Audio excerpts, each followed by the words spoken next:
저희들한테 그런 환자가 여기 150여 명이 있습니다. 중증외상센터는 분명히 말씀드릴 수 있는 건 대한민국에선 지속 가능성이 없습니다. 최근 외상센터 문제를 해결해달라는 청와대 청원이 20만 명을 넘어서자 복지부가 또 대책 마련에 고심 중인데 안팎의 불씨는 여전합니다. 모든 한국인들이 이 의사만 바라보고 있다. 예, 귀순한 북한 병사가 의식을 회복하던 날 워싱턴 포스트가 이런 제목의 기사를 냈습니다. 수술을 집도한 아주대병원 권역의상센터 이국종 교수를 두고 한 얘기인데요. 이 귀순 병사의 치료를 계기로 권역의상센터의 열악한 환경이 세상에 알려지면서 이 현장을 그동안 묵묵히 지켜온 이국종 센터장이 더욱 화제가 되기도 했죠. 이 중증외상센터 지원을 강화해달라는 청와대 국민청원에는요, 지금 24만 명이 넘게 서명을 하고 있습니다. 이국종 교수의 생각은 어떨까요? 오늘 직접 만나보겠습니다. 아주대병원 권역외상센터장 이국종 교수 연결을 해보죠. 이국종 센터장님 안녕하세요. 네, 안녕하세요. 저는 귀순병사가 일반실로 가고 나서 조금은 여유가 생기셨는가 보다 했는데 여전히 많이 바쁘세요. 다른 환자분들도 많으시니까요. 사실은 전화통화 잠깐 하는 것도 쉽지 않을 정도로 지금 바쁘신 거죠? 괜찮습니다. 예. 그 의식을 회복한 지 한 사흘 만에 일반 병실로 옮겨진 귀순병사. 지금은 어느 정도나 회복이 됐습니까? 자기 의사 표현도 잘 하고 식사를 시작을 했으니까 식사를 시작하기 전에는 내장이 워낙 파열됐었으니까요. 예. 여기 일반 병실 올라오시고 나서는 예. 그다음부터는 이제 미음을 섭취하기 시작해서 지금은 이제 죽까지 먹고 있는 단계가 되겠습니다.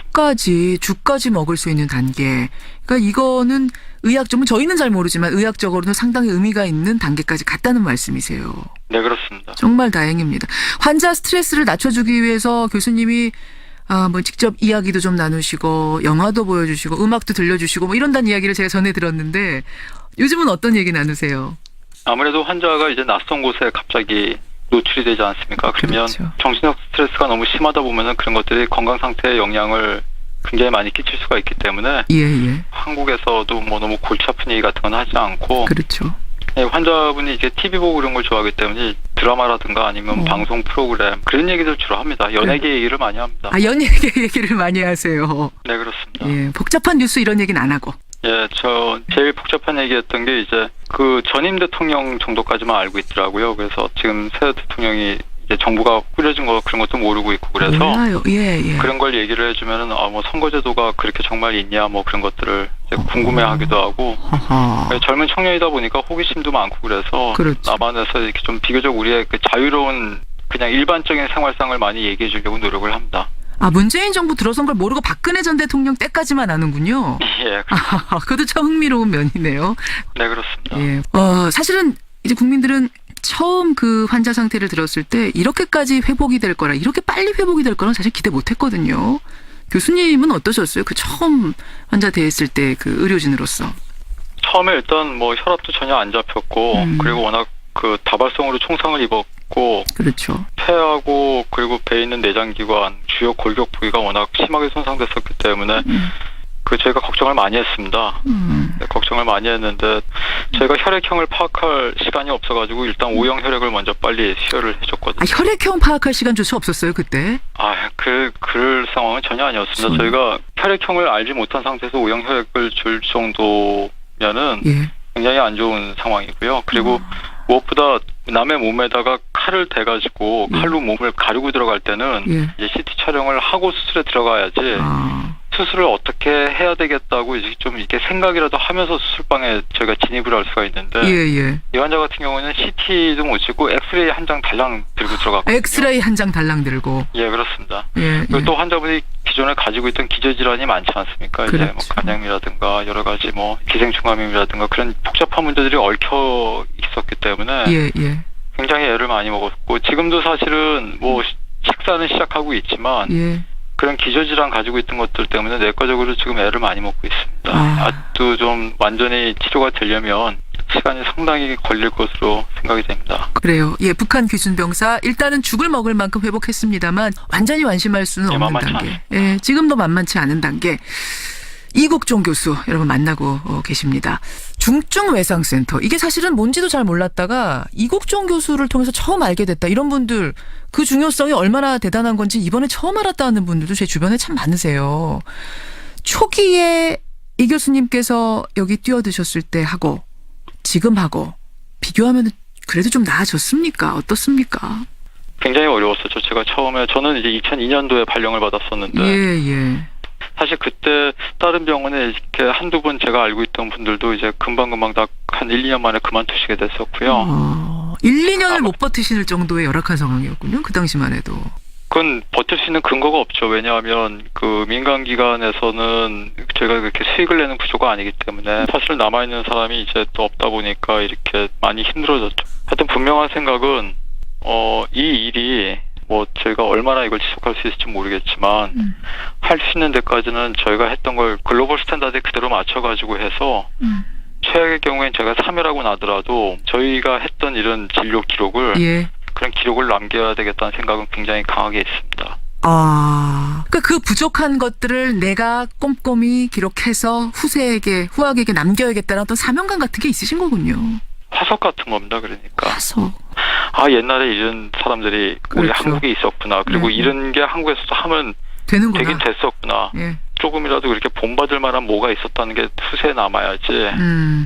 그냥 뭐 아무것도 없이 그냥 단순히 오늘 그냥 떼어 넘기려고 이렇게 그냥 현실하고 타협을 해버리면 사실 못하라 그러려고 하겠습니까 지금.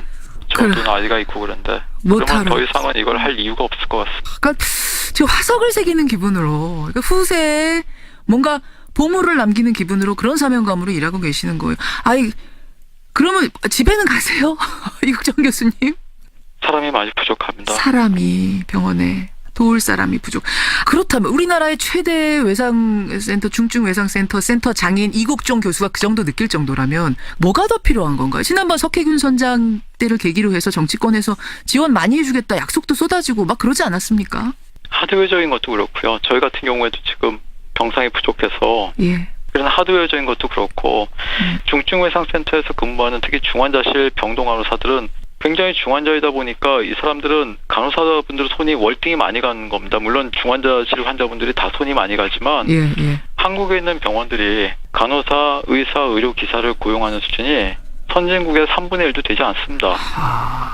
그 인력 가지고 유지를 하니까 그래서 간호사분들이 자꾸 그만두는 건데 정치권에서 그러면 얘기를 드리고 싶은 거는 정치인들이 다 저녁에 있는 삶을 추구하고 국민 행복권을 우선시한다고 다 말씀을 그렇게 하시지 않습니까? 그렇죠. 근데 병원에 오면은 병원에서 들여다보시는 게 병원 겉에 있는 대리석 스테인리스 글라스로 바른 병원들 요즘에 외형이 얼마나 좋습니까? 번들번들한 대리석으로 깔은 바닥 그 바닥 매일 닦습니다 병원에서. 그러니까 이 문제를 어디까지 파고 들어가야 될지 가늠이 안 되는 겁니다. 근데 그렇게 얘기는 그렇게 하시면서 진정성을 가지고 들여다보는 게 필요하다고 봅니다. 병원의 노동자들, 의사들, 의료진들도 저녁에 있는 삶 필요하다. 환자분들도 왜 중증외상 환자들이 노동자, 농민 그런 분들이 왜 중증외상으로 그렇게 많이 죽어가는지 그런 것에 대해서 진정으로 들여다보고 얼마나 진정성 있게 생각하는지 근데 한국 사회는 그게 너무 부족한 것 같습니다. 좋은 부분 지금 지적해 주신 것 같아요. 저녁에 있는 삶 얘기하던데 정말 이곳 병원의 노동자들, 의사들 포함해서 모든 노동자들이 정말 저녁에 있는 건가 한번 진정성 있게 봐달라 그 말씀 호소하셨습니다. 저희 청취자들한테도요. 이 교수님 개인적인 궁금증이 상당히 많이 문자로 접수가 됐습니다. 우선 제일 많이들 궁금해하시는 게 건강 괜찮으세요? 이 교수님 건강은 괜찮으세요? 그냥 지냅니다. 그냥 잘 지냅니다. 괜찮습니다. 스트레스 때문에 시력이 안 좋으시다. 거의 상실한 상태다. 사실 제 나이쯤 되면은 직장생활 하는 사람들이라면 다 한두 군데씩 아픈 거 그냥 참고 지내는 거 아닌가요? 그냥 받아들이시는 거예요. 참고. 제가 이렇게 뭐 좀 더 남들보다 상태가 안 좋을 수는 있지만 또 막 썼으니까요. 몸을 그동안 당연하다고 생각하고 있습니다. 막 쓴 거에 비해서는 훨씬 잘 견디고 있다고 생각합니다. 막 쓴 거에 비해서는. 아까 전에 이제 제가 집에는 들어가세요. 그 질문 드렸는데 사실 저 같은 경우는 매일 새벽 4시 반에 일어나면은 특히 추운 겨울에는 내가 이거 찬바람 쐬면서 무슨 영화를 보자고 일어나 이런 생각 가끔 들거든요. 선생님은 그런 감정 느끼실 때 없으세요? 힘들 때 없으세요? 감정적으로? 사실 직장에 출근하기 굉장히 싫은 거는 직장인들이면 아마 다 마찬가지일 겁니다. 네, 예. 근데 분명한 거는 누구도 저한테 강요해서 뭐 누가 저한테 총을 겨누고 이 일을 안 하면 뭐 쏘겠다든가 그런 게 아니지 않습니까? 그렇죠. 저뿐만 아니라 저희 지금 중증외상센터에서 근무하는 300명 직원 모두도 다 인사발령을 받아서 온 게 아니라 자기가 자원해서 여기 온 사람들이기 때문에 물론 자원해서 왔더라도 정말 뭐 하루도 못 견디고 그만두시는 분들도 있고 간호사분들이 사중률이 극도로 심해서 뭐 35%가 막 넘어가고 그러지만 예. 한 데까지 가는 겁니다. 전 그렇게 생각합니다. 자기가 버틸 수 있는 데까지 버티는 거고 뭐 그걸 특별하다고 생각하지는 않습니다. 그러시군요. 그 이번 북한 병사 포함해서 석혜균 선장 이런 분들 포함해서 정말 수많은 환자를 보셨을 텐데 지금도 잊지 못할 환자가 따로 있을까요? 저는 사실은 돌아가신 분들이 생각이 많이 나고 있기 때문에 별로 말씀드리기가 좀 어렵습니다. 저희 전체 사망률이 뭐 10% 정도 나오고 있기 때문에 그건 전 세계 외상센터 의사들의 숙명입니다. 사망률 10%에서 15% 정도는 안고 가야 됩니다. 왜냐하면 저희가 그걸 겁을 내면 예. 가망이 없는 환자는 받지 말아야 되거든요. 사실은 제정신 가지고 의사도 사람인데 그런 사람들한테 몸에 칼을 대가지고 해체해가면서 들어가는 게 쉽지 않습니다. 그렇죠. 그렇죠. 예. 거기다 저희가 해체하는 순간 피가 품어져 올라오거든요. 예, 예. 다 그 피를 뒤집어 쓰면서 수술을 해야 되는데 그런데 분명한 거는 그런 상황에서도 저희가 그런 안 될 가능성을 보는 게 아니라 1%라도 가능성이 있으면 무조건 열고 들어가야 되는 게 이 외상외과 의사들의 숙명 그리고 외상센터에서 근무하는 모든 의료진의 숙명 같은 거기 때문에 숙명. 저희가 거기서 물러서면 안 됩니다. 어떻게든지 끝까지 정말 있는 힘을 다해야 되는데 그러다 보면은 당연히 높은 사망률은 저희가 안고 가야 됩니다. 그렇게 된 환자분들 중에서 죽을 힘을 다해서 수술하고 밤새 수술하고 예. 그리고 한 2달, 석 달 동안 중환자실에서 버텨가지고 거의 다 좋아졌다. 이제 일반 병실 가도 되겠다 싶을 정도로 해서 약간 마음을 놓고 있는 환자가 있는데 예. 그런 환자들이 갑자기 엉뚱한 합병증이 발생하면서 갑자기 피가 뿜어져 나오면서 돌아가시거나 예. 생명을 잃어갈 때 그땐 정말 미칠 것 같습니다. 정말 괴롭습니다. 그럴 땐. 그런 환자분 한 분 한 분이 다 남습니다. 머리에. 잊혀지지 않아요. 그런 분들일수록. 네, 그렇습니다. 정말 죽을 힘을 다해서 살린다? 라는 그 표현이 어떤 심정일지 이게 와 닿는데요. 이번에도 그러셨죠. 이번에 규순 병사를 살리는 과정도 참 죽을 힘을 다해서 살리는 고통스러운 과정이었는데 특히 이번에 더 좀 고통스러우셨을 것 같은 게 마음고생도 좀 하셨어요. 논란도 좀 겪으셨어요. 그 폭풍이 이제 좀 지나가고 잠잠해지고 돌아볼 때 소회랄까요? 어떠세요? 전 사실 병원 안에만 있었기 때문에 잘 모르겠습니다. 그 의원분도 환자를 생각하는 마음에서 그런 말을 했다라고 하시고 뭐 이국정 교수 말씀할 것도 없이 당연히 환자를 생각하는 마음이었고 의견이 어긋났던 것 같아요. 혹시라도 한번 만나서 좀 두 분 허심탄회하게 말씀이라도 나눠볼 생각 있으십니까? 저는 그 의원님께서 평소에 글도 다 굉장히 잘 쓰시고 맞습니다. 정론 집필을 하시는 굉장한 아주 식견을 갖추신 전문가로 제가 그냥 알고 있습니다. 저는 그래서 그분이 그 의원이 되신 줄 모르고 있었거든요. 근데 분명한 거는 그 의원님이 소속된 정당을 지지하는 사람들은 그 정당은 블루칼라 계층의 분들이 지지하는 그런 정당이고 그런 분들의 지지를 지금 안고 유지되고 있는 정당이고 예. 저는 바로 그 정당을 지지하는 사람들이 흘리는 피를 막아내고 있는 사람입니다. 그러네요. 예. 그러니까 저는 특별한 다른 느낌이 있는 게 아니라 좀 안타깝습니다. 저도 안타깝습니다. 예. 안타까운 상황이기 때문에 두 분이 좀 만나서 이 오해들을 풀고 가면 어떨까. 김종대 의원은 만나서 이야기 나누고 뭐 사과하고 이러고 싶다는 의사를 표현하셨거든요. 어떠세요? 저도 해군에서 일을 많이 하기 때문에 그러셨다면서요. 군 관계에 있는 저 같은 사람들은 사실 그분은 이렇게 굉장히 큰 오피니언 리더 중에 한 분입니다. 예. 그냥 일반 그냥 의원님 많은 의원님들 중에 한 분이 아니고. 그렇죠. 근데 좀 더 그런 문제에 대해서 좀 더 집중하셔가지고 그냥 괜히 저 같은 이렇게 막장에서 일하는 사람한테 시간 뺏기지 마시고 본인의 업무나 그런 것도 굉장히 하실 일이 많을 텐데 그리고 국회의원이 굉장히 중요한 자리지 않습니까? 한 분 한 분이 입법 기관이신데 저도 잘은 모르지만 국회의원분들이 거의 시간을 분단위로 쪼개가면서 사실은 바쁜 분들이거든요. 그럼요. 예. 네, 그냥 본연의 업무 잘 하셨으면 좋겠고 굳이 찾아오지 저한테 신경 너무 안 쓰셔도 될 것 같습니다. 저는 어차피 뭐 여기서 막장에서 일하는 사람이니까 전 현장에서 일하고 있으면 됩니다. 알겠습니다. 그분을 하시면 되고요. 각자 맡은 곳에서 열심히 일하자. 지금 그 말씀 하셨어요. 근데 지금 오늘 이제 뭐 우리 의료 시스템의 문제점, 권역외상센터의 힘든 점도 여러 가지를 토로하셨는데 이런 의료 시스템을 개선하기 위해서, 좀 발전시키기 위해서 혹시 정치권에서 좀 들어와서 일해달라 이런 러브콜은 안 받아보셨습니까? 그런 생각은 안 해보셨어요? 저는 정책을 만들지 않습니다. 저희 같은 사람들은 그 의료 시스템 말단에서 실제 그걸 수행하는 말단 조직에 있는 사람이지 전 정책을 만들지 않습니다. 제가 아는 굉장히 훌륭한 정치인들이 많이 계십니다. 저는 그런 분들을 그저 도와드릴 뿐이지 예. 제가 뭐 주제넘게 감히 나서서 뭐 그런 생각은 단 한 번도 해본 적 없습니다. 아마 이 제일 중요한 질문이 마지막 질문이 될 것 같은데요. 이국종, 인간 이국종의 꿈?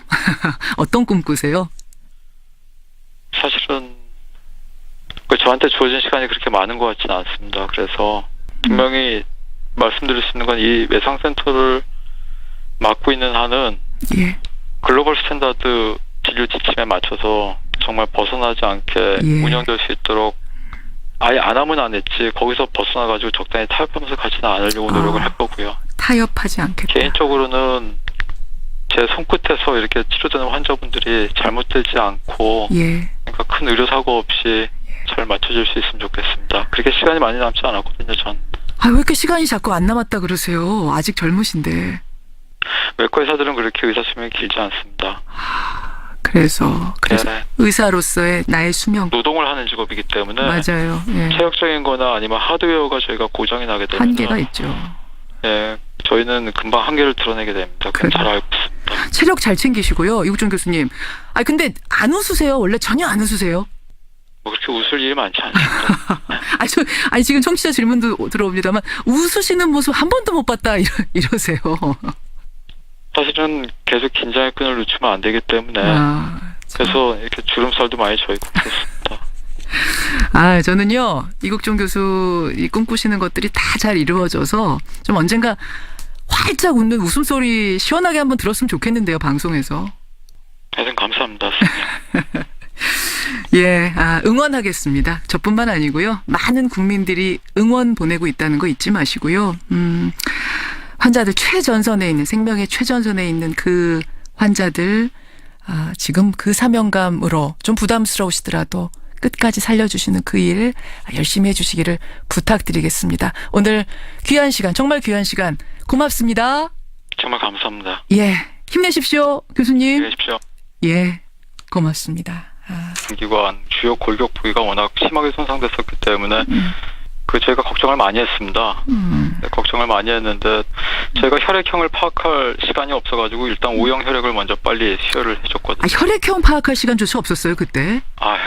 그럴 상황은 전혀 아니었습니다. 저희가 혈액형을 알지 못한 상태에서 O형 혈액을 줄 정도면은 예. 굉장히 안 좋은 상황이고요. 그리고 무엇보다 남의 몸에다가 칼을 대가지고 칼로 몸을 가르고 들어갈 때는 이제 CT 촬영을 하고 수술에 들어가야지 수술을 어떻게 해야 되겠다고 좀 이렇게 생각이라도 하면서 수술방에 저희가 진입을 할 수가 있는데 이 환자 같은 경우는 CT도 못 찍고 엑스레이 한 장 달랑 들고 들어갔거든요. 엑스레이 한 장 달랑 들고. 예, 그렇습니다. 그리고 또 환자분이 기존에 가지고 있던 기저질환이 많지 않습니까? 그렇죠. 이제 뭐 간염이라든가 여러 가지 뭐 기생충감염이라든가 그런 복잡한 문제들이 얽혀 있었기 때문에 굉장히 애를 많이 먹었고 지금도 사실은 뭐 식사는 시작하고 있지만 그런 기저질환 가지고 있던 것들 때문에 내과적으로 지금 애를 많이 먹고 있습니다. 아직도 좀 완전히 치료가 되려면 시간이 상당히 걸릴 것으로 생각이 됩니다. 그래요. 예, 북한 귀순병사 일단은 죽을 먹을 만큼 회복했습니다만 완전히 완심할 수는 없는 단계. 예, 지금도 만만치 않은 단계. 이국종 교수 여러분 만나고 계십니다. 중증외상센터. 이게 사실은 뭔지도 잘 몰랐다가 이국종 교수를 통해서 처음 알게 됐다. 이런 분들 그 중요성이 얼마나 대단한 건지 이번에 처음 알았다는 분들도 제 주변에 참 많으세요.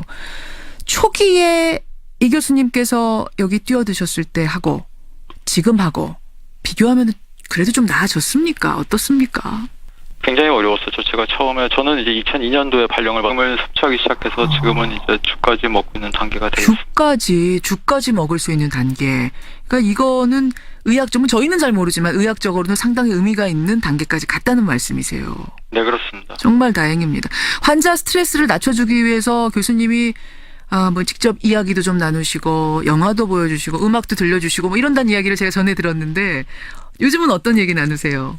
아무래도 환자가 이제 낯선 곳에 갑자기 노출이 되지 않습니까? 그러면 그렇죠. 정신적 스트레스가 너무 심하다 보면은 그런 것들이 건강 상태에 영향을 굉장히 많이 끼칠 수가 있기 때문에 예. 한국에서도 뭐 너무 골치 아픈 얘기 같은 건 하지 않고 그렇죠. 환자분이 이제 TV 보고 그런 걸 좋아하기 때문에 드라마라든가 아니면 방송 프로그램 그런 얘기들 주로 합니다. 연예계 얘기를 많이 합니다. 연예계 얘기를 많이 하세요. 네, 그렇습니다. 예, 복잡한 뉴스 이런 얘기는 안 하고.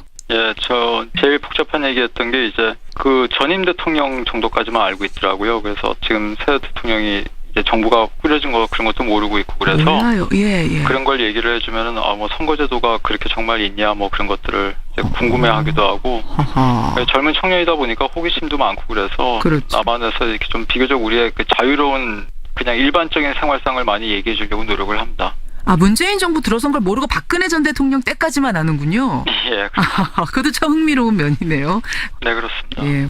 사실은 이제 국민들은 처음 그 환자 상태를 들었을 때 이렇게까지 회복이 될 거라, 이렇게 빨리 회복이 될 거는 사실 기대 못 했거든요. 교수님은 어떠셨어요? 그 처음 환자 대했을 때 그 의료진으로서. 처음에 일단 뭐 혈압도 전혀 안 잡혔고 그리고 워낙 그 다발성으로 총상을 입었고 그렇죠. 폐하고 그리고 배에 있는 내장 해서 정치권에서 지원 많이 해주겠다 약속도 쏟아지고 막 그러지 않았습니까? 하드웨어적인 것도 그렇고요. 저희 같은 경우에도 지금 병상이 부족해서 예. 그런 하드웨어적인 것도 그렇고 중증외상센터에서 근무하는 특히 중환자실 병동간호사들은 굉장히 중환자이다 보니까 이 사람들은 간호사분들 손이 월등히 많이 가는 겁니다. 물론 중환자실 환자분들이 다 손이 많이 가지만 예. 한국에 있는 병원들이 간호사, 의사, 의료기사를 고용하는 수준이 선진국의 3분의 1도 되지 않습니다. 그 인력 가지고 유지를 하니까 그래서 간호사분들이 자꾸 그만두는 건데 예. 정치권에서 그러면 얘기를 드리고 싶은 거는 예. 정치인들이 다 저녁에 있는 삶을 추구하고 국민 행복권을 우선시한다고 다 말씀을 그렇게 하시지 않습니까? 그렇죠.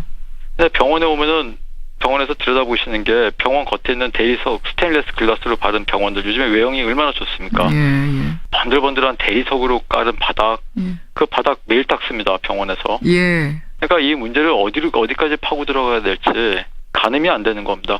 근데 그렇게 얘기는 그렇게 하시면서 진정성을 가지고 들여다보는 게 필요하다고 봅니다. 병원의 노동자들, 의사들, 의료진들도 저녁에 있는 삶 필요하다. 예. 환자분들도 왜 중증외상 환자들이 노동자 농민 그런 분들이 왜 중증외상으로 그렇게 많이 죽어가는지 그런 것에 대해서 진정으로 들여다보고 얼마나 진정성 있게 생각하는지 근데 한국 사회는 그게 너무 부족한 것 같습니다.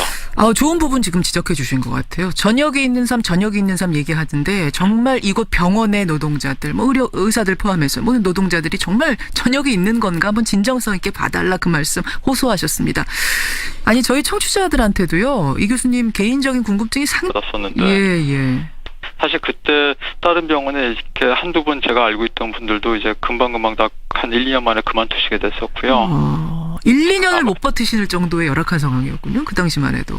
그건 버틸 수 있는 근거가 없죠. 왜냐하면 그 민간기관에서는 저희가 그렇게 수익을 내는 구조가 아니기 때문에 사실 남아있는 사람이 이제 또 없다 보니까 이렇게 많이 힘들어졌죠. 하여튼 분명한 생각은 이 일이 뭐 저희가 얼마나 이걸 지속할 수 있을지 모르겠지만 할 수 있는 데까지는 저희가 했던 걸 글로벌 스탠다드에 그대로 맞춰가지고 해서 최악의 경우엔 제가 사멸하고 나더라도 저희가 했던 이런 진료 기록을 그런 기록을 남겨야 되겠다는 생각은 굉장히 강하게 있습니다. 그러니까 그 부족한 것들을 내가 꼼꼼히 기록해서 후학에게 남겨야겠다는 어떤 사명감 같은 게 있으신 거군요. 화석 같은 겁니다. 그러니까. 화석. 옛날에 이런 사람들이 우리 한국에 있었구나. 그리고 이런 게 한국에서도 하면 되는구나. 되긴 됐었구나. 예. 조금이라도 그렇게 본받을 만한 뭐가 있었다는 게 후세에 남아야지. 그냥 뭐 아무것도 없이 그냥 단순히 오늘 그냥 떼어 넘기려고 이렇게 그냥 현실하고 타협을 해버리면 사실 못하라 그러려고 하겠습니까 지금. 저도 나이가 있고 그런데. 그러면 더 이상은 이걸 할 이유가 없을 것 같습니다. 그러니까 지금 화석을 새기는 기분으로 그러니까 후세에 뭔가 보물을 남기는 기분으로 그런 사명감으로 일하고 계시는 거예요. 그러면 집에는 가세요? 이국정 교수님? 사람이 많이 부족합니다. 사람이 병원에 도울 사람이 부족. 그렇다면 우리나라의 최대 외상센터, 중증외상센터 센터 장인 이국종 교수가 그 정도 느낄 정도라면 뭐가 더 필요한 건가요? 지난번 석혜균 선장 때를 계기로 저희들한테 그런 환자가 여기 150여 명이 있습니다. 중증외상센터는 분명히 말씀드릴 수 있는 건 대한민국에선 지속 가능성이 없습니다. 최근 외상센터 문제를 해결해달라는 청와대 청원이 20만 명을 넘어서자 복지부가 또 대책 마련에 고심 중인데 안팎의 불씨는 여전합니다. 모든 한국인들이 이 의사만 바라보고 있다. 예, 귀순한 북한 병사가 의식을 회복하던 날 워싱턴 포스트가 이런 제목의 기사를 냈습니다. 수술을 집도한 아주대병원 권역의상센터 이국종 교수를 두고 한 얘기인데요. 이 귀순 병사의 치료를 계기로 권역의상센터의 열악한 환경이 세상에 알려지면서 이 현장을 그동안 묵묵히 지켜온 이국종 센터장이 더욱 화제가 되기도 했죠. 이 중증외상센터 지원을 강화해달라는 청와대 국민청원에는요, 지금 24만 명이 넘게 서명을 하고 있습니다. 이국종 교수의 생각은 어떨까요? 오늘 직접 만나보겠습니다. 아주대병원 권역외상센터장 이국종 교수 연결을 해보죠. 이국종 센터장님 안녕하세요. 네, 안녕하세요. 저는 귀순병사가 일반실로 가고 나서 조금은 여유가 생기셨는가 보다 했는데 여전히 많이 바쁘세요. 다른 환자분들도 많으시니까요. 사실은 전화통화 잠깐 하는 것도 쉽지 않을 정도로 지금 바쁘신 거죠? 괜찮습니다. 예. 의식을 회복한 지 한 사흘 만에 일반 병실로 옮겨진 귀순병사. 지금은 어느 정도나 회복이 됐습니까? 자기 의사 표현도 잘 하고 식사를 시작을 했으니까 식사를 시작하기 전에는 내장이 워낙 파열됐었으니까요. 예. 여기 일반 병실 올라오시고 나서는 예. 그다음부터는 이제